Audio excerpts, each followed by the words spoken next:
This next event features senior leaders from across the globe in the aircraft maintenance, munitions, and logistics career fields. Our moderator, Mr. Anthony Baity, is the Director of Resource Integration for the Deputy Chief of Staff for Logistics, Engineering, and Force Protection at Headquarters Air Force, and previously served as the Deputy Director of Logistics. Our panelists include Major General Jeffrey King, Director of Logistics, Engineering, and Force Protection, Headquarters Air Force; Air Vice-Marshal Shaun Harris, Director of Support and Chief Engineer for the Royal Air Force; and Air Commodore David Houghton, Director General of Aerospace Combat Systems for the Royal Australian Air Force. Please welcome Mr. Baity and our panelists.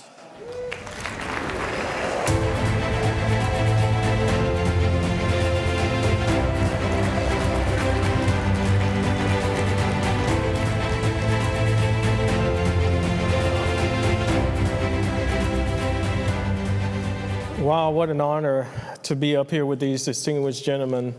What we've heard today, all throughout this morning, was how to get after logistics.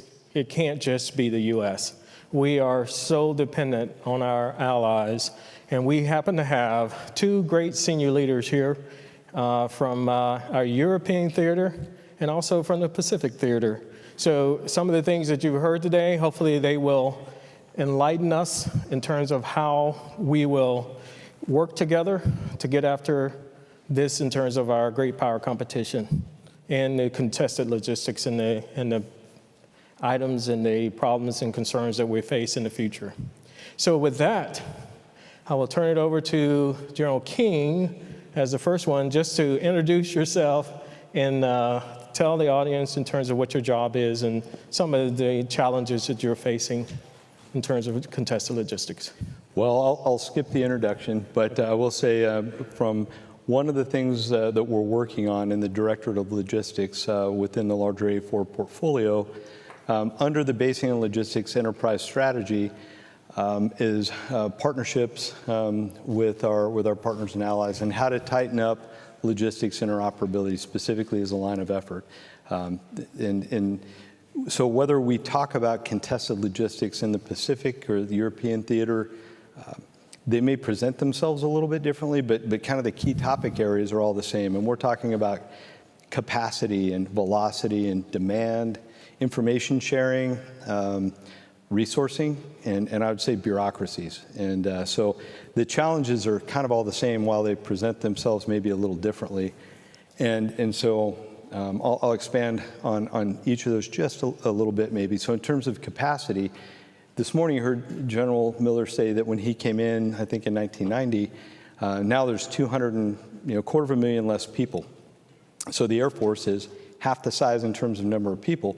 It's also half the size in terms of number of aircraft.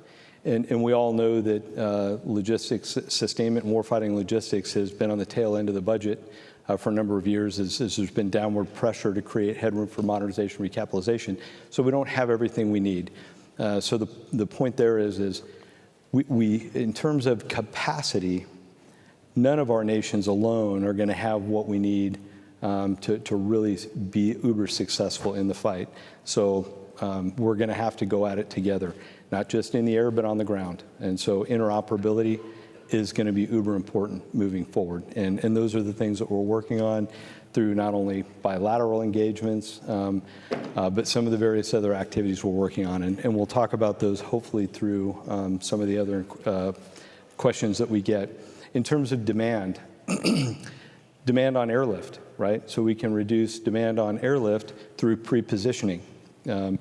There's where our partners and allies come into play through access, basing, and overflight, if you will. They can help us out by allowing us the opportunity to pre-position. We can also reduce demand through production capacity. We don't need to deliver parts if we're producing them more proximate to where we need them. So can we have production capacity in partner nations close to the fight? Can we leverage the industrial base in those countries or put our production capacity there? So in terms of capacity, velocity, we need to get things to the fight at the time when they're needed. So again, production capacity, pre-positioning, that feeds into velocity. Our partners and allies are super important in that part. And again, it doesn't necessarily have to be in terms of Can we use each other's things? Every nation brings something different to the fight. Kind of like in NATO, not every country can afford a fighter air force. Some does A2AD. So can some countries contribute to airlift capacity or sea lift capacity or repair capacity or production capacity? So we need to begin to think that way moving forward. But where we are operating together in the air, can we operate as well together on the ground? So when we talk velocity, it's not just getting things to a place, but can we generate quickly together? Which leads me to resiliency. We're going to suffer combat losses like we haven't seen since World War II, people and things. And when it comes down to it, when it comes time to generate, we are going to band together, because that's what airmen do regardless of the uniform you wear, and you're going to cobble together people and equipment, and you're going to generate. Have we done the reps and sets we need to do to be able to do that as a team of one to generate? And on the continuum of those activities, you've got, can you launch and recover? Can you refuel? Can you rearm?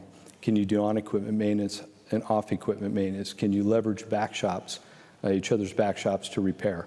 A metal break's a metal break. A welder's a welder, an autoclave's an autoclave. Have we done the things that we need to do? When airmen go for a torque wrench, ooh, is there a P-mill sticker on this? They're not going to look for that. But if we've thought ahead of time, they don't have to. We've reduced the risk to mission and people by working those things out. Funding, I've talked to. None of us have enough. So by thinking ahead, planning ahead, we can provision ahead on who's bringing what to the fight. And bureaucracy, I won't speak for our partner nations, but we're pretty good about getting out in front of ourselves on some things. We write things into AFIs to ideally streamline stuff, and then later find out the situation's changed and we've hamstrung ourselves. From our side, we've done a pretty good job recently of blowing out some requirements. We no longer require AXA agreements in order to allow ourselves to work together. That's been good. From the US side, we're going through partner nation by partner nation and approving their maintenance training courses to basically certify their technicians to work on aircraft, and our partner nations are doing the same. So we're setting the stage for reciprocal maintenance to work along developing the continuum. So now the question is, through these combined exercises where we're operating in the air together, we typically operate on the ground separately. So now where do we begin to lay out a letter of exes or a training plan, if you will, where we're training together on the ground? We're learning to regenerate, refuel, rearm, do those things.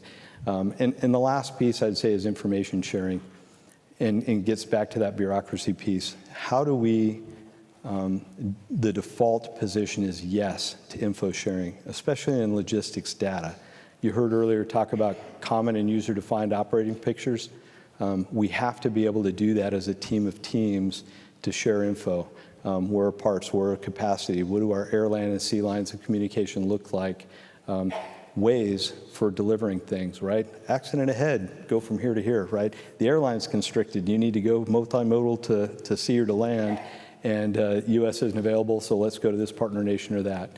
We need to be able to get to that point. The good news is it's a wicked problem set, but we've got some great partners and allies, and we have a lot of opportunities that we're working together through the BLES, through contested logistics campaigning, and through bilateral relationships. So with that, I'll turn it over to my partners. Thank you, General King, for giving the U.S. perspective. We're going to turn it over to Royal Air Force perspective with Air Vice Marshal Harris. Thank you. Well, firstly, delighted to be able to be here with you. It's a real privilege to be able to address this audience.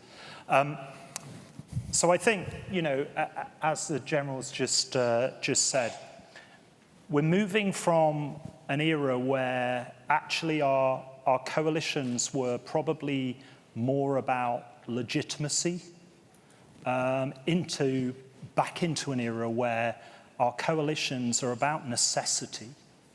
And I think that's perhaps, if I could be so bold, one of the big cultural shifts for all of us, and perhaps particularly for the United States. Because let's face it, you're the greatest superpower on Earth. You have an extremely powerful military with a lot of capabilities. And so some of the conflicts that we've been engaged in over the last 25 years, you could arguably have done some of it alone. but your coalition partners added certain amounts of legitimacy to that action, and there were some niche capabilities that we probably brought along. Now we're back into the era of state-on-state warfare, and the mass that we will all require to be able to do that drives that whole coalition piece into necessity. So if I look from a European theatre perspective, as you would expect, because my Australian colleague will cover the Pacific, the NATO nations together, the capability of the NATO nations outmatch Russia significantly. But that can only be done if they interoperate together. And so the strength of that alliance in the past was its ability to be able to seamlessly interoperate. I think we've got some challenges that we're working through in that since that time of interoperability. And I'll touch on those in a minute. The other great challenge that comes with that state-on-state competition is, as people have said, presenters have said this morning, we are back in an era where we probably enjoyed the fact that we didn't have a great air-to-ground threat that was challenging our ability to put our aircraft in the air. The conversations now are less about availability, I would say, and they're more about survivability. It's the ability of us even to be able to get our platforms in the air. And that requires us to be agile, to be mobile. It's the very rationale behind agile combat employment. But to be able to do that, it's all about the logistics. We've configured ourselves for efficiency rather than agility. All of us have. So the models that we need to exercise now are different. So if you're going to be able to hop between different air bases in Europe to allow platforms to survive, that's a huge logistics tail. And so you're not going to do it without allies. You're going to be moving into allies' airfields. So you have to be able to interoperate with them. That's why it's a necessity to operate with allies now. So what challenges does that give us? And General King's already alluded to many of them. I think a lot of us in this room who've been doing this for a long time, over the last 25 or so years, on the ground, we have co-located rather than interoperated. Our operators are actually pretty good at this, and their systems are set up so that they can sit in a force package in the air and they can seamlessly interoperate. Even if we just look at that common situational awareness, it's the reason why they've had things like Link 16 and other links, so that they've got shared situational awareness. You can have a UK pilot go and lead a package, brief the package, work together because they've trained together, because they're used to interoperating. On the ground, we've diverged.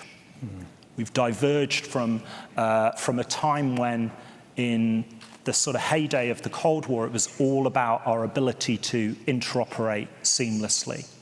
But we're getting back there. We've got a lot of initiatives that are going on, which some of which the General mentioned, and we can talk more about.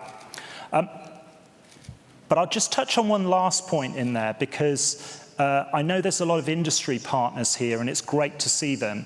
Over the last 25 years, what we've also done is a shift, really, from our industry partners being mostly producers of aircraft to them also being very much in the support space and selling us a package of support. And that's really good for an efficiency model, and it's really good for, in a lot of cases, what we asked for. But what it also means is that from an industry perspective, what's going to happen is they're going to try and sell us. Why wouldn't you? Because that's what you do for your business model. Their model, their kit that goes with it. I was saying to somebody earlier, the good example of this is it's kind of Apple, isn't it?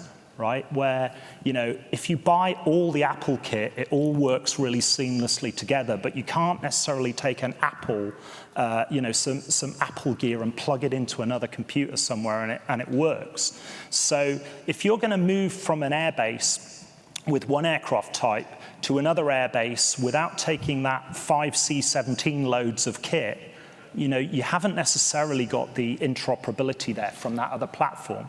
We've got out of that, and we've got to work with our industry partners to work out how we do that. Interesting to stretch the Apple analogy too far.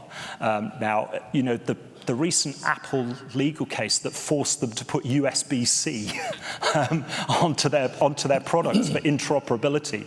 Well, do you know what? That's kind of where we're going to need to have discussions, I think, with our industry partners going forward. So, yeah, there's some challenges out there, but there's necessity to do this. Absolute necessity for us to fly, fight, and win in the future. The sum has got to be, or the whole has got to be greater than the sum of the parts, right? It can't just be in the European theatre, it can't be a bunch of NATO nations doing their own thing, perhaps co-located but not interoperating. The strength of that is in our ability to interoperate together. So that's why we've got to do it, necessity. Thank you. Over to our friends of the Royal Australian Air Force, Air Commander Houghton. Well done. Look, thank you for the welcome, and it's always lovely to be back at LOA again. I guess the benefit of going third is that I can just refer to the gentleman on my right. Not unsurprisingly, we all have common issues and common challenges, and that's what we spend a lot of our time talking about. Certainly in my previous role in the last 2 years as the Director General Logistics for Air Force, so the strategic A4, talking to HAF A4 shop and Shaun's organisation or previous organisation, unpacking our challenges, and it is absolutely no surprise that we have common challenges of different scales and of slightly different contexts, but we all have similar challenges. And so when we talk about the transition from, I guess, a different sort of operations to the operations we're talking about now, how we used to work alongside each other, then we talk about being interoperable. Now we also need to be able to be interchangeable and being able to seamlessly integrate together, operate together, and it doesn't matter who is doing what. And so a lot of the challenges that we sort of look at from the Australian perspective is understanding each other's intents and plans, even understanding the way we intend to operate under a new paradigm. And I'm not going to try and steal any of my thunder from an amazing speech you're going to hear from me later today, but it is genuinely that exchange of ideas, the exchange of information, the exchange of knowledge of how does PACAF or Indo-PACOM want to operate in the Indo-Pacific region. How do we understand how we fit into that? What is our role? And this goes beyond the O plan. So it's into, okay, what does that look like for us? How do we support our own operations? How do we support our partners' operations? And so just building that understanding, and that's what we the purpose of getting together and meeting, that connection, the relationships, the understanding. And then, taking that further of how do we want to operate together, and that's, down to that logistical level. What does it mean when you want to do this? Even speaking the same language, we're two common nations separated by many different languages. You speak American, you speak something, I think they used to call it English, and we speak Australian. But there are distinct language and terminology differences, and it matters. In my portfolio that I've just been 2 months into, I manage Australia's fighter jet fleet, so I've got Super Hornet, Growler, F-35, our fighter training systems. And anyone from the JSF community here can tell me about how thick the JSF glossary book is. Unique acronyms that are unique to that platform that do my head in. And I used to be in JSF many years ago, but that's just a little anecdote of language matters. When you say something, we need to understand precisely what that means. So that's that real joining together, and that's why I always encourage my my team in blue here. Engage, we learn, we take that knowledge back. And then how do we share information? And information is always that key thing that an ally will speak to about the US. It's not the no fawn stamp, it's the yes fawn stamp. How do we get yes fawn on pretty much everything we want to talk about, everything we want to share? And from the strategic down through to the tactical, how can we even at the tactical level share status of fuel installations, status of spare parts, status of consumables? Where are they? How many do we have? How can we share? How do we operate together? And then, of course, I'm sure I'm unique in this environment that we have funding challenges. We never have enough of what we want and never have it in the right place where we want it to be. And so it's the logistics officer's story, isn't it? Not having enough and always trying to climb out for more. So it's a great environment to be in. We're actually we're talking about the same thing, but there are many challenges, and that's where confident that we have the environment where we can tackle this together. I'll leave it for there. Thank you for your perspective. I want to pull on the string a little bit that each one of you guys mentioned how we need to operate together. And I love how, Marshal Harris, you talked about how our operators are doing it. And we can point to specific items that they're doing. You said Link 16s. Can you share with the audience any specific things that that we are working together in logistics? Or if not, then what do you think we should be working on in terms of specifics? Yes, so I think what should we be working on better? So I tell you what, we're talking a lot better in the, I think the very fact that we're here, right? We're talking a lot better in this community than we probably have for a long period of time. But if I use that Link 16 example, so really fortunate because we have quite a lot of time from a general officer community to get together and talk. But when we were at the Pentagon last year, so General Miller showed us a demonstration of BLADE. So kind of common situational awareness. The really interesting thing about that, so if you take it to a European theatre and you sort of flesh out the elements of that package that are about situational awareness of what's on different air bases.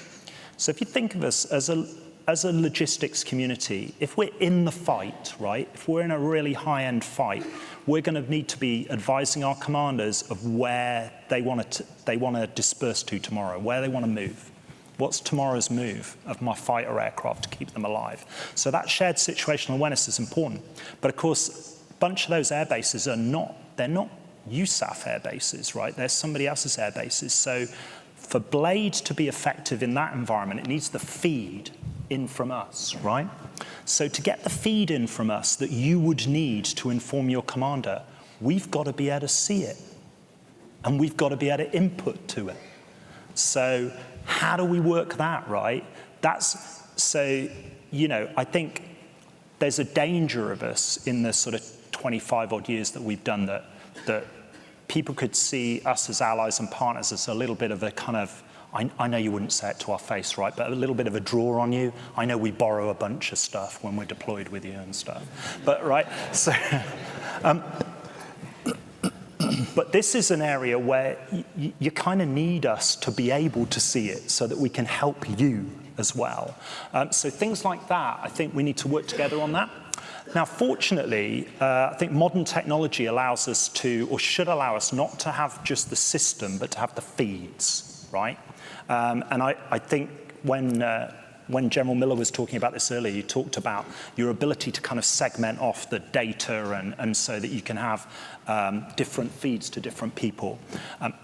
That's an area we need to work better in. We need common situational awareness. That's Link 16, right, or better than that for the logistics community, and we need to get into that. And I think the US has done great work in that.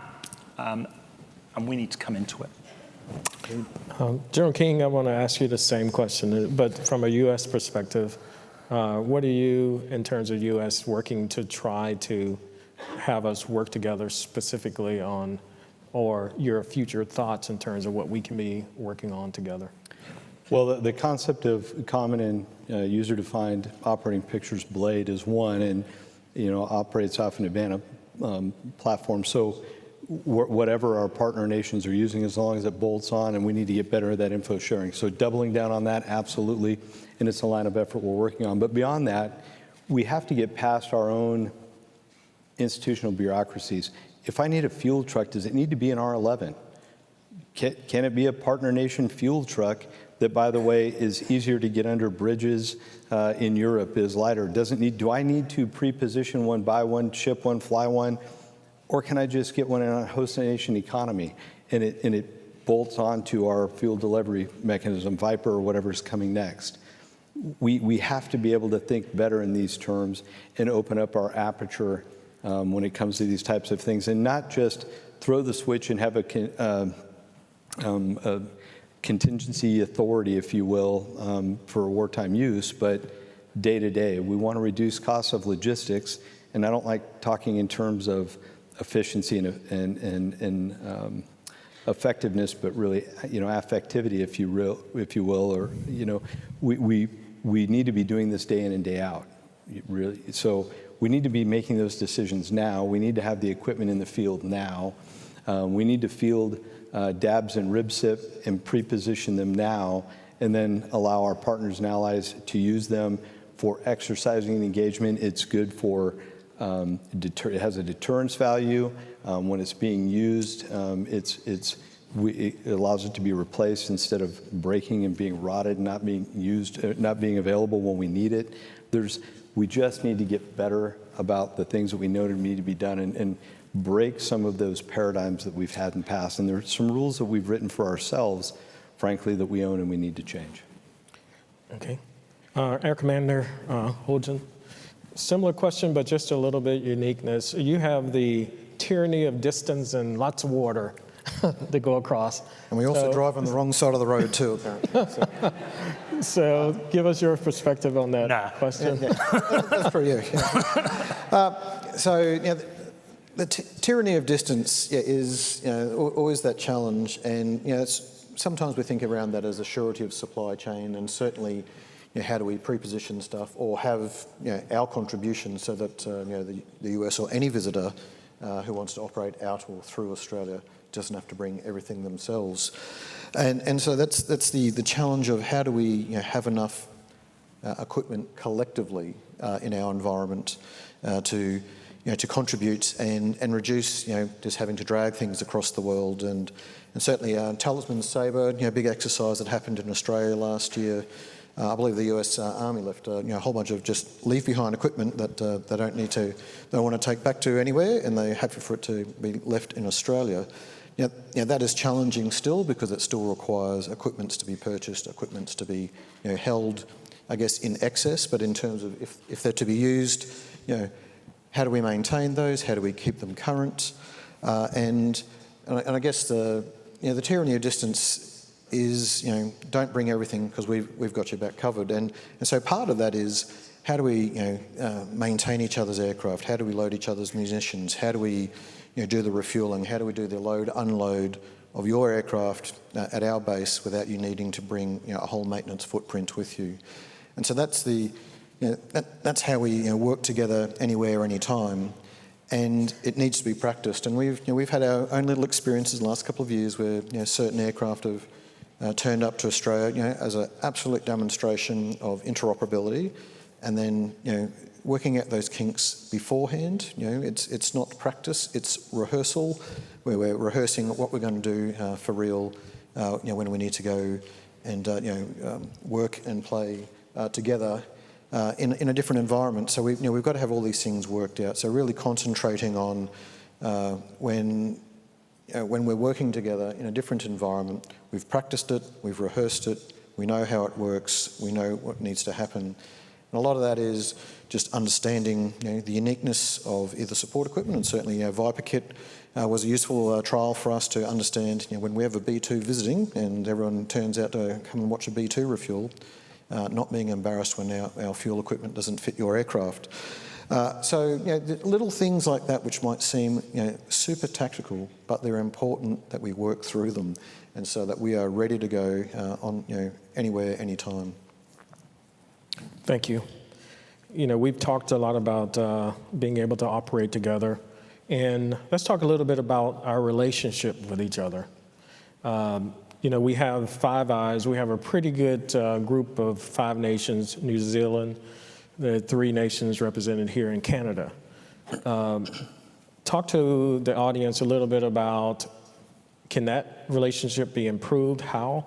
And do we need to, or should you recommend other nations join this group and call it something else other than Five Eyes? I'll start with General King. Well, 2 things I can think of. One, we could probably start by looking a little more like each other and have the Air Force approve beards. That would be helpful. See some of our folks from around. So we'll get there. We'll get there. I know I see someone with their head in their hands, and if I can't see General Miller, but I'm sure there would be that disapproving brow furl that I've come very used to. But I've seen some of our partners walking around with beautifully groomed beards, and it's magnificent. One day. Anything to cover up a face made for radio. Let's just put it that way.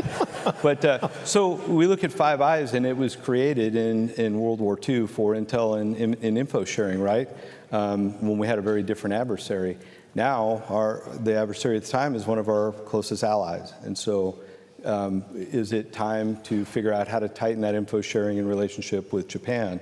As a matter of fact, we have a bilateral relationship with Japan. We have a bilateral relationship with Australia. Australia has a bilateral relationship with Japan. And we are right now planning our first trilateral meeting with Japan and Australia. We're in the same theater, we're working the same problems, we should be working them together. So we're working on having our first trilateral engagement with Japan and Australia, and that is definitely great on the surface, but like all other things, it's the foundational work that will be important to make that a success. So how do we reduce those barriers to information sharing and all those other things, the same challenges that we have, in a well-established Five Eye relationship that will make it successful? Thank you. Marshall? Okay, so earlier on, General Miller mentioned unit of action. And he gave the example of the fact that perhaps and we do this as well, what we've done at unit level is you kind of throw together a bunch of people who arrive in the fight together and then have to kind of learn how to get on, and you sort of take a dip in capability for a period of time. So how do we really get after this interoperability thing as a logistics community? I mentioned our operators. So there's a reason why our operators get on so well, right? There's a reason why, because they have built trust through their relationships. So go back to that sort of unit of action example. What we need to be, what we should aspire to, is that when we arrive somewhere in the future, you arrive into one of our bases, we arrive into one of your bases, we arrive somewhere together, that because of the fact that we've spent so much time training together, talking to each other, that we've built up that trust. And so it breaks down those barriers. We've all got barriers there based on, security concerns or some sort of regulation or policy, but actually we break those down through trust. And we only get that trust through the relationships, and we build the relationships by training as we're going to fight, training together. And some great examples, I think, this morning of exercises, my Australian colleagues doing some stuff at Red Flag. We did some great stuff on CapEx 23 with the USAFE team on weapons building, building live weapons for for us, for our regulator, is just a really painful exercise to kind of get them into that space for some good reasons. But being able to do those sort of things together in those testing environments as logisticians is what's going to move things forward for us. And that's the importance of the relationship. What we've got to do, I think, is get the great relationships that we've got at this level.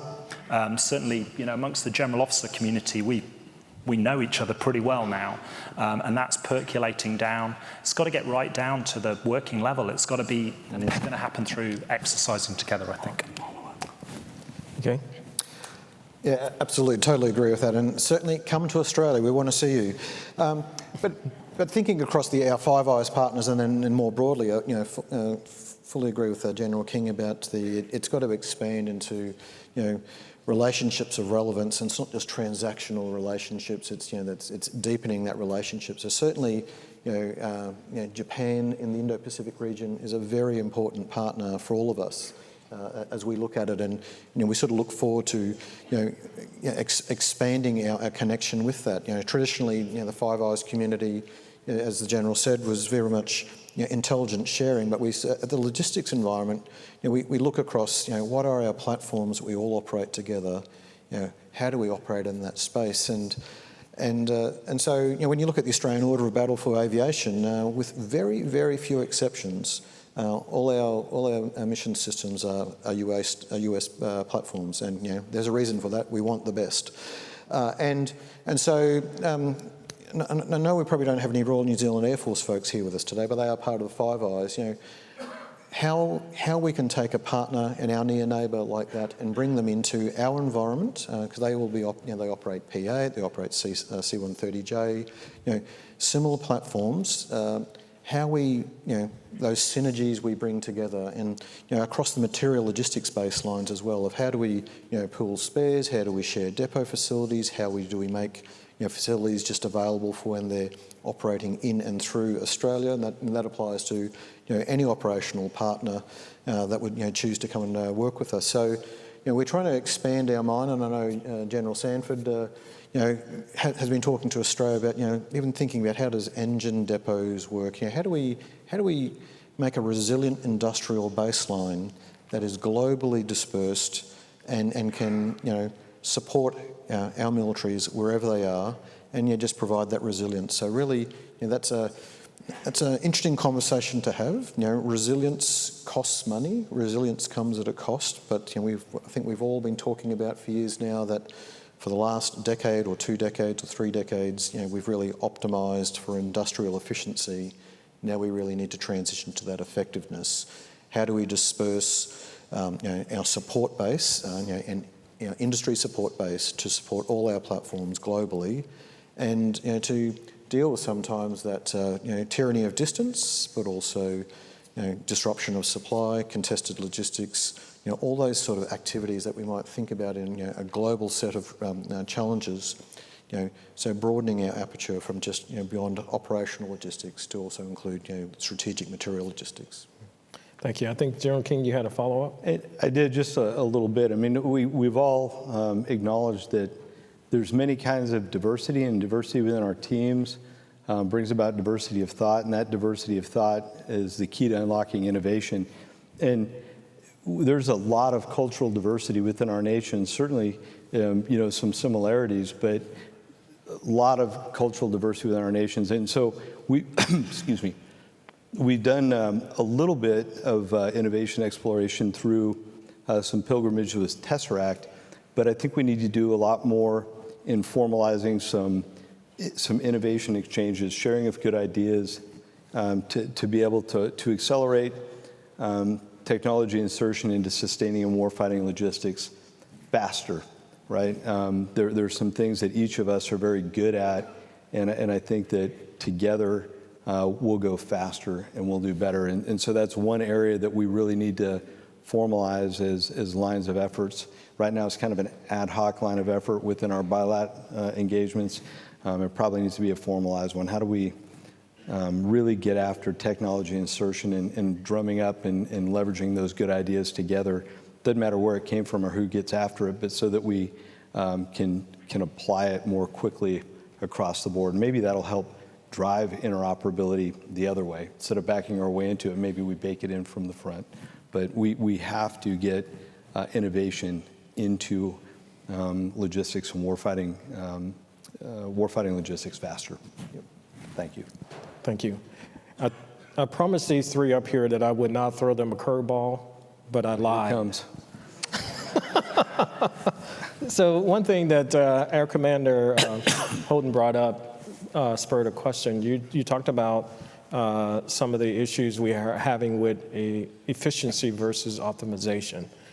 I would love leaving some time for questions, just a couple of minutes from each of you. How do we get after that?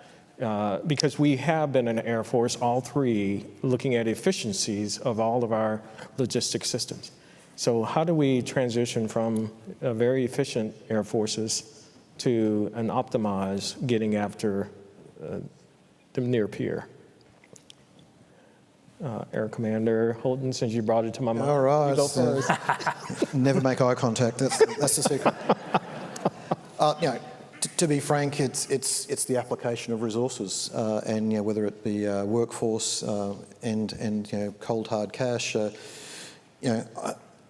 I think we've probably all experienced that optimization joy where we've just got just enough on the shelf and things arrive just in time, and that's excellent in peacetime. And being the former manager of the Australian C-17 fleet, that was just a study of art of just how things happen, and it was always. Our fleet was doing amazing things because, when there's a down, parts just arrive, almost overnight, and the jet's back in the air. Now we've got to take the challenge of, how that might not work in a contested environment, in a deployed environment, or just, moving too fast for the logistics system to catch up. So, that is one of our challenges we are grappling with. How do we apply the right resources in a environment where there is infinite demands being placed in the system, especially for capability, and how do we fight the argument for logistics, the jawbone, I love that term, rather than the tail.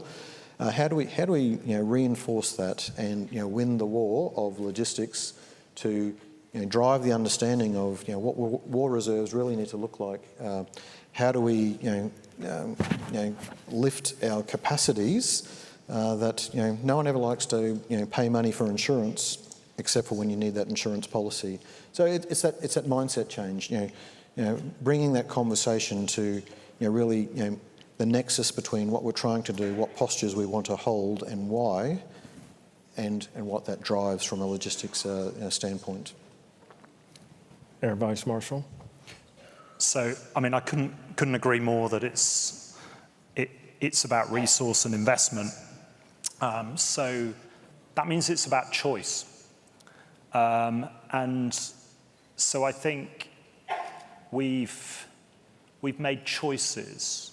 All of our militaries have made choices over the last 25 years where we have invested the bulk of our money into having the absolute best, highest end technology to be able to beat our adversaries. And that's the right thing to do, right? But it's about balance, okay? So as these technologies have got more and more expensive, we've tended to have to look for efficiencies in other areas because there's only one pot of money. And so, actually the support tail for that, for the through life costs of it are pretty large compared to the costs probably of purchasing the platform in the first place. So I think we've invariably across all of our militaries taken more risk in that area. We've taken more risk against logistics, and we've got away with it. We've been able to do that because of the fact that we didn't need the agility. We didn't need to sustain the rates of effort probably in the operations that we've done that we're going to need to sustain in high-end war fighting against near-peer adversaries. So it's going to be about choice as we go forward, I think, and we're going to have to collectively make some choices about perhaps taking just one notch down on some of that really high-end capability to ensure that we actually get stuff in the air. we've been kind of trading out the survivability, sustainability of those platforms and our ability to get them in the air, the stuff on the ground, against how good they are when they're up there. And we're going to have to do some trade, I think. General King? Yeah, there's another E word that's absolutely escaping me right now, and it's not effectiveness, it's not efficiency, it's where they come together. Maybe someone out there can think of it. The point is, General Marquez was right. If operations is the teeth, logistics is the jawbone, but sustainment is one of the 7 joint functions of joint operations. A function of joint operations. And this is tipping the hat to, part of my contested list, a brilliant, soon-to-be brilliant contested logistics speech tomorrow. Stop by, hopefully. But tipping the hat on that is we have to stop thinking of logistics as a separate function and realize that it's part of operations. Logistics isn't something that exists, self-serving. It's not its own activity. We call contested logistics, but we have operations contested in the air. We have operations contested, we have operations contested with logistical elements. And when we begin to realize that, in peacetime, and I'll talk about this tomorrow, and I hate to kind of go into it too much, but you think about our wartime commanders and all the pictures and all the books, you see wartime commanders like huddled over maps and things, and all they're dealing with is the logistics. But during peacetime, it's something to be pushed aside in the budgets to be dealt with while we modernize our fleets and deal with other things. Day in and day out, in peacetime especially, we need to consider logistics as an element of operations in that mindset. And we can't do one without the other. And when we think of it that way, we'll realize it has to be funded, and we have to make better trade-offs. And that's one of the things that we're going to try and get after in great power competition scenarios, is making a better balance between investing in the fleet that we have and the fleet we're going to go to war with and the fleet that we want.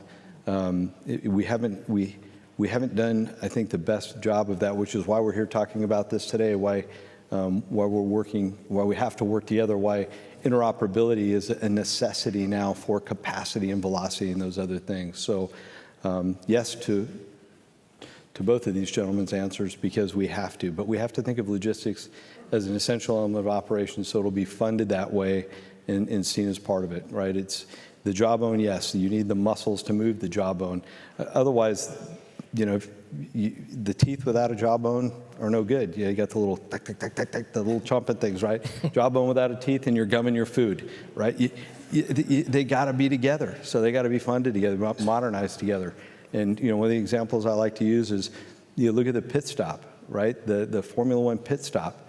When the green flag, the win is decided in seconds, sometimes milliseconds. They spent millions because they know seconds in the pit matter.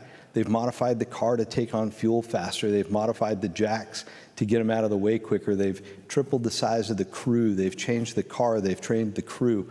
All that to win a race. Are we giving the same consideration to how we generate aircraft, standardize equipment, train our troops? When lives and victory are at stake, shouldn't the logistics, the ground element of operations be just as important?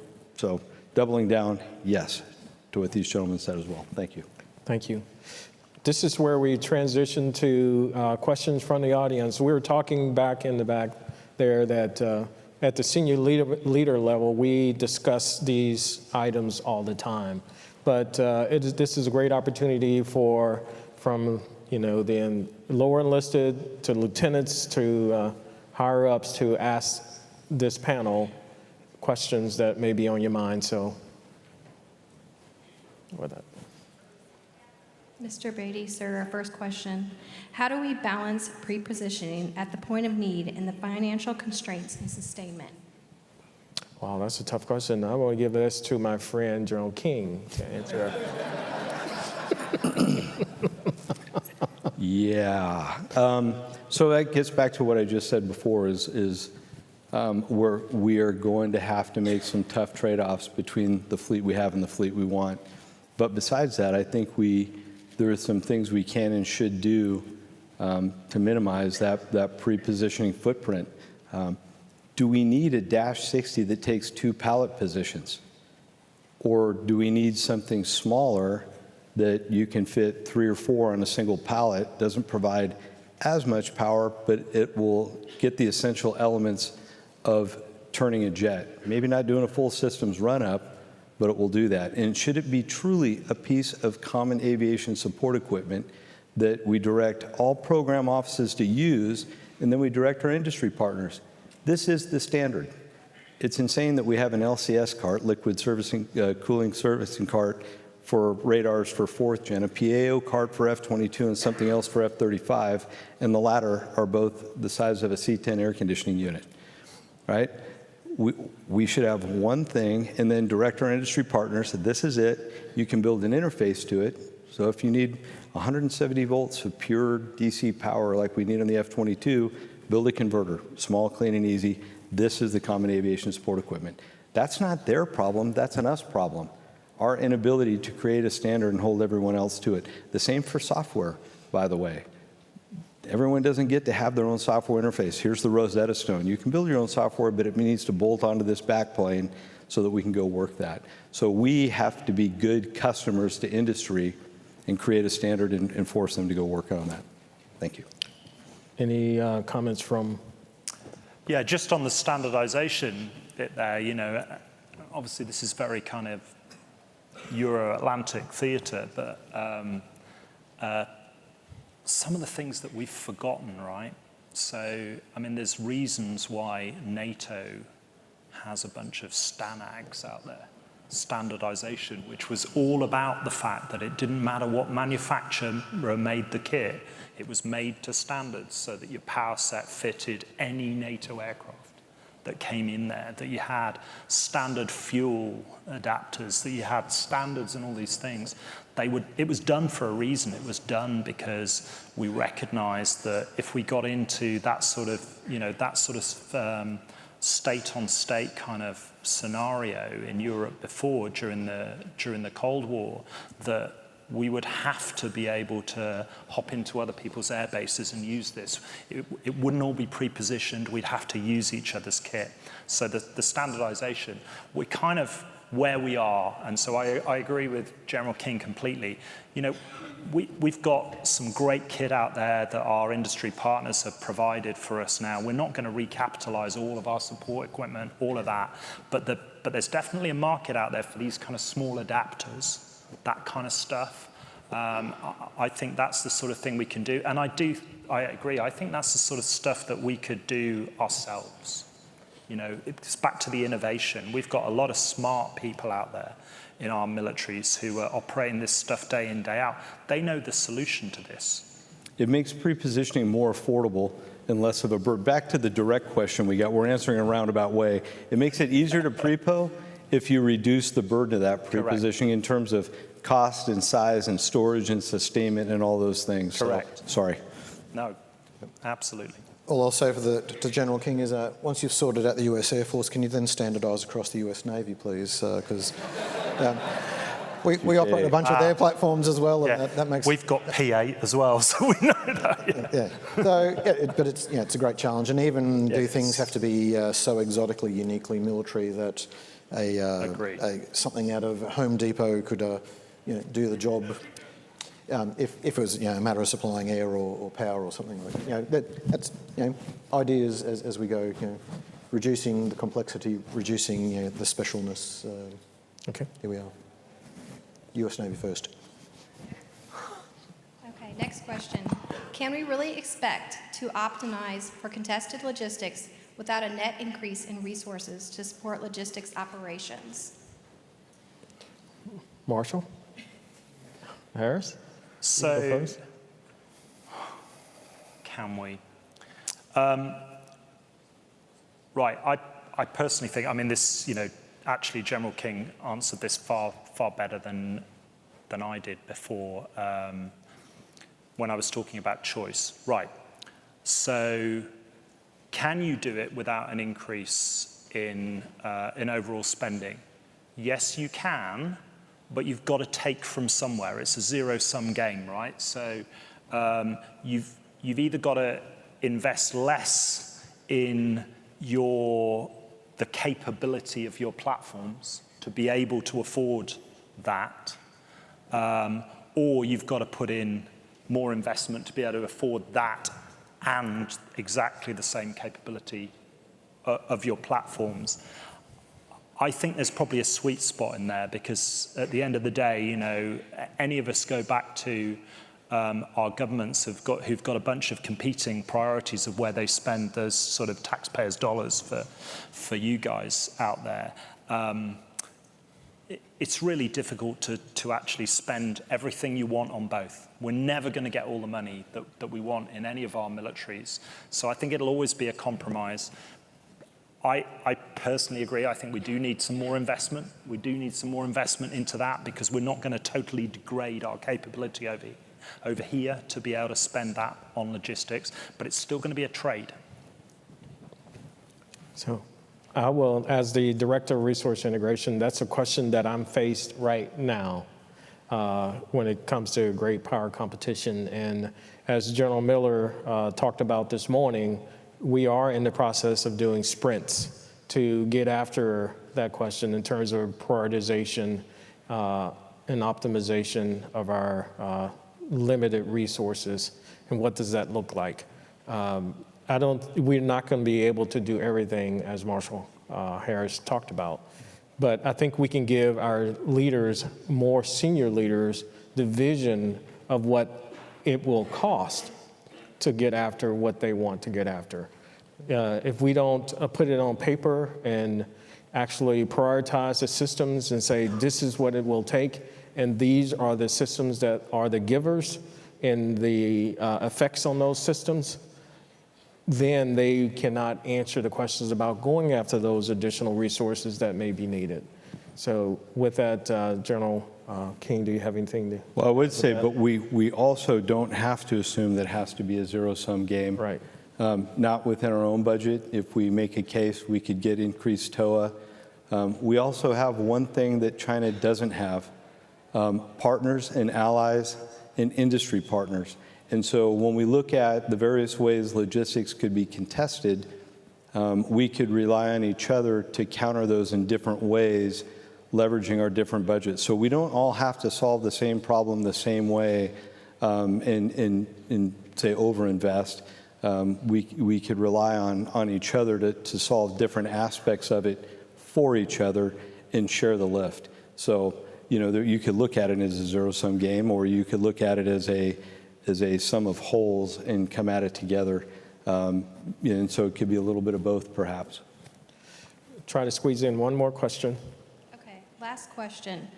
Do you think your civilian population are on board with increased military engagement between our countries to counter China and Russia? I missed the first part of that. I didn't hear that. Can you repeat that? Yes. Do you think your civilian populations are on board with increased military engagement between our countries to counter China and Russia? On board with military? On board with military engagement, that is not a military question to answer. I'm just going to speak for myself here.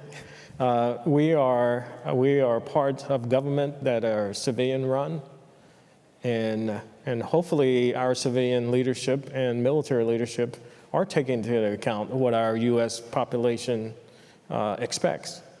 We all in the U.S., as everyone knows, we have a Congress, and the Congress is made up of the people. So, of course, any engagement that the U.S. military is in has to have the support of the American people. So I cannot answer if they're on board or not. So any thoughts here from? Well, I'd just say our engagements, as you put, are within the guidelines that are outlined and provisioned and funded by Congress as representative of the U.S. population. So, and we make full use of those, and we're thankful for that. We have great partnerships, and we very much enjoy it, and we think that there's a huge benefit that we'll continue to do so as long as we're entrusted and entitled and provisioned to do so. Uniqueness of countries, anything to add? Yeah, I mean, I'd just say I think there's you only have to watch the news to kind of see that I think there's a growing recognition in populations, in our country that we live in a more dangerous world, actually. And I think that was articulated pretty well by the speakers earlier this morning. And so I think there's a growing realization that if you live in that kind of world, you've got to invest in things to defend yourselves. Yeah. Okay. Yeah, and this this speaks to civil military relations, but it's the role of the government to articulate the stance and publish declaratory documents about how we think about things, and certainly the Australian government has been doing that in the last 2 years, and just my perception that the public risks are understood, and the decades of unrestrained tyranny has consequences for the world. So I'm confident that as you measure it by support of the government, but it's understood, the challenge is understood. And the way the question was posed as the American population, as if it is one, right? We have a very pluralistic society with many different mindsets and opinions, so it wasn't really a fair question, right, if you will. So anyways. All right, I think our panelists deserves a round of applause for the excellent job they did.